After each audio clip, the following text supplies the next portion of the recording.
Welcome to Rajan ITI YouTube channel. इस video में हम लोग जानेंगे फीटर टर्नर मशीनिस्ट के एग्जाम की तैयारी को लेकर के क्या क्या पॉइंट आपको फीटर टर्नर मशीनिस्ट वाले को ध्यान देना है। देखिए, सबसे पहले हम ये कहना चाहेंगे कि अब कोई नया क्वेश्चन आप नहीं पढ़ें, जितना क्वेश्चन आपने पढ़ा है वो क्वेश्चन को आप रिवीजन करें, ठीक है। और हमारा जो 500 MCQ VBI जो फीटर टर्नर मशीनिस्ट की MCQ है उसको आप लोग पढ़ के जरूर जाएं। जिनके पास ये 500 ऑब्जेक्टिव क्वेश्चन नहीं है वो 90 60 58 28 42 पे व्हाट्सएप करके PDF को ले सकते हैं। 99 PDF की प्राइस है। अब हम बात करते हैं कि क्या क्या चैप्टर हैं जहां पे आपको ध्यान ज्यादा देने की जरूरत है। फीटर टर्नर मशीनिस्ट की सबसे ज्यादा इंपोर्टेंट आपके चैप्टर हैं लिमिट फिट टॉलरेंस। ध्यान दीजिएगा, लिमिट फिट टॉलरेंस से आपकी क्वेश्चन आना ही आना है। तो एशियन प्रकाशन की बुक या जो भी प्रकाशन की बुक हो गई उसमें आप देख लीजिएगा। लिमिट फिट टॉलरेंस में आपको टॉलरेंस क्या है वो देख के जाना है, ठीक है। क्लियरेंस फिट क्या है, ट्रांजिशन फिट क्या है, इंटरफेरेंस फिट क्या है, ये सब देख के जाएंगे, ठीक है। यूनिलेटरल टॉलरेंस, बाईलेटरल टॉलरेंस क्या है ये देख के जाएंगे। लिमिट फिट टॉलरेंस हो गई। अगला आपको मेटल में जाना है। मेटल में उसकी कुछ प्रॉपर्टीज है, वहां जाना है, जैसे हार्डनेस, टफनेस, ठीक है। हीट ट्रीटमेंट से भी कुछ क्वेश्चन आपके आते हैं। हीट ट्रीटमेंट में आपको पढ़ के जाना है नॉर्मलाइजिंग। ध्यान दीजिए, नॉर्मलाइजिंग से क्वेश्चन आना फिक्स है आपकी हीट ट्रीटमेंट की। नॉर्मलाइजिंग, टेम्परिंग, हार्डनिंग, एनेलिंग, ठीक है।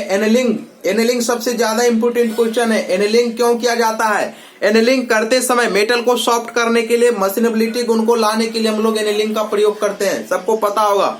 एनेलिंग करते समय मेटल को कहाँ ठंडा किया जाता है? भट्ठी में, फर्नेस में ठंडा किया जाता है, इंपोर्टेंट क्वेश्चन है। नॉर्मलाइजिंग क्यों किया जाता है? नॉर्मलाइजिंग करने की क्या प्रोसेस है ये आपको देखना होगा।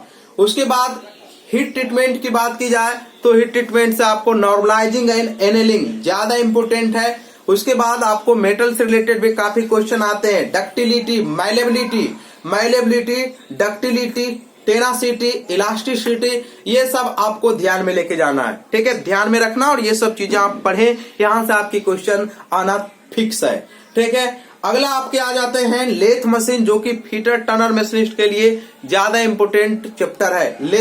लेथ में आपको क्या देख के जाना है? लेथ में आपको उसके ऑपरेशन क्या क्या होते हैं वो देख के जाना है। उसके चक कभी कभी पूछा जाता है। फेस प्लेट का यूज कहाँ किया जाता है? एक्सेंट्रिक जॉब को क्लैंप करने के लिए फेस प्लेट का या फोर्जा चक का प्रयोग किया जाता है। लेथ मशीन की लीड स्क्रू में कौन सी थ्रेडें होती है? एकमी थ्रेडें, ये भी काफी बार क्वेश्चन पूछा जाता है। लेथ मशीन का बेड किस मेटल का बना होता है? ये भी आपको आता है। उसके बाद आपके लेथ मशीन के अलग अलग चक पाए जाते हैं। होल्डिंग डिवाइस, उसके बारे में पूछा जाएगा। सपोर्टिंग डिवाइस लेथ मशीन की है, जैसे लंबे जॉब को सपोर्ट करने के लिए स्टडीज का प्रयोग किया जाता है, ये भी आपको ध्यान में रखना है। तो ये सब चीजें आपकी है। जिनका पर्टिकुलर मशीनिस्ट ट्रेड है वो मशीनिस्ट ट्रेड से मिलिंग मशीन, मिलिंग मशीन से प्लेनर मशीन से आपको क्वेश्चन आना एक है। सेपर मशीन से ratio, forward stock and return stock के रेशियो आपके आना है, वो भी आपको पूछे जाते हैं। मिलिंग मशीन से up milling and down milling क्या है? ध्यान दीजिए, मिलिंग मशीन से up milling and down milling क्या है? यूनिवर्सल मिलिंग मशीन, आपका vertical milling machine, plane milling machine, ठीक है। इससे horizontal milling machine and vertical milling machine में कौन कौन से ऑपरेशन किए जाते हैं ये आपको ध्यान में रखना है।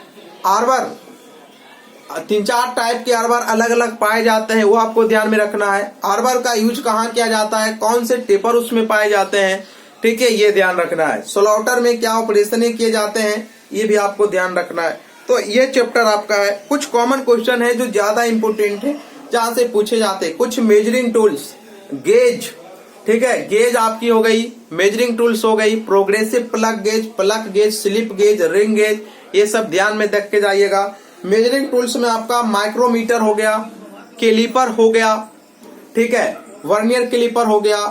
बेवल प्रोटेक्टर की लिस्ट काउंट काफी बार पूछा गया है। बेवल प्रोटेक्टर की लिस्ट काउंट। साइन बार जो है, साइन बार का साइज कहां से कहां लिया जाता है, ये सब भी क्वेश्चन पूछे जाते हैं, ठीक है।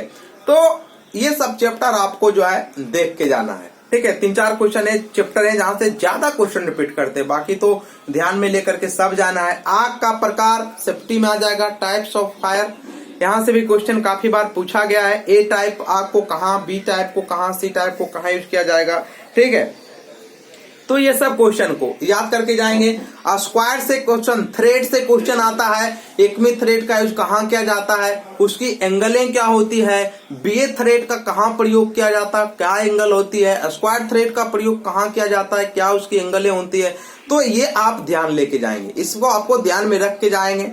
अभी हम आपको यही कहना चाहेंगे फीटर टर्नर मशीनिस्ट वाले को कि जो भी बुक से आपने पढ़ा है वो बुक से आप ओनली रिवीजन करिए और जो पीडीएफ दिया हुआ है ये भी पढ़िए। लेकिन ध्यान दीजिए, ऐसा नहीं कि बुक से नहीं पढ़िएगा, खाली पीडीएफ को रटिएगा, बुक से भी पढ़िएगा। पिछला बार पीडीएफ से 25 क्वेश्चन आया था, किसी को 28 क्वेश्चन पीडीएफ से मिला था, किसी को 16 क्वेश्चन मिला था, अलग अलग सबकी सेटें थी, अलग अलग क्वेश्चन आया था, ठीक है। तो पीडीएफ से हाईएस्ट पिछला साल 28 क्वेश्चन आया था, किसी को 15 आया था तो किसी को 20 आया था, ठीक है। एक आध दो स्टूडेंट था जिसको बहुत कम क्वेश्चन पीडीएफ से आया था, ठीक है, मेरा जो पीडीएफ है, ठीक है, कुछ का ज्यादा क्वेश्चन आ गया। तो इसके साथ साथ आप बुक का ऑब्जेक्टिव पढ़ें, एशियन प्रकाशन हो या जो हो उससे आप पढ़ें, ठीक है। इस पे नंबर कॉल नहीं लगेगा तो आप व्हाट्सएप करेंगे तो यहाँ से पीडीएफ आपको मिल जाएगा। आप लोग अच्छे से तैयारी करें, ठीक है, कोई दिक्कत नहीं है, 1 सप्ताह टाइम है, 1 सप्ताह में आप सब अच्छे से पढ़े, ठीक है। चलिए इस वीडियो में इतना ही, थैंक यू।